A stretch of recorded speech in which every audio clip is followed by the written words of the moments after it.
If I sinned, you would be watching me and would not let my offense go unpunished.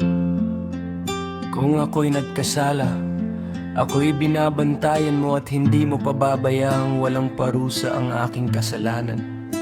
If I am guilty, woe to me! Even if I am innocent, I cannot lift my head, for I am full of shame and drown in my affliction. Kung ako'y nagkasala, kasawian ko, kahit ako'y walang sala. Hindi ko maiangat ang aking ulo, sapagkat ako'y puspos ng kahihiyan at nalulunod sa aking kapighatian. If I hold my head high, you stalk me like a lion and again display your awesome power against me.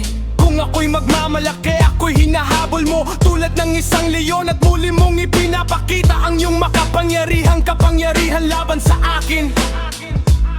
You bring your witnesses against me and increase your anger toward me. Your forces come against me wave upon wave. Nagdadala ka ng mga bagong saksi laban sa akin at pinapalala mo ang iyong galit sa akin. Ang iyong mga hukbo ay dumarating laban sa akin na parang mga alon. Why then did you bring me out of the womb?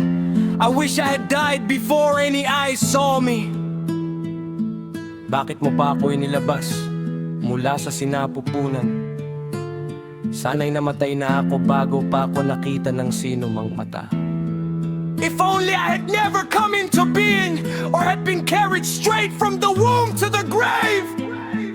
Kung sana'y hindi na lang ako nabuhay, o kaya'y mula sa sinapupunan ay dinala na ako sa libingan. Are not my few days almost over? Turn away from me so I can have a moment's joy.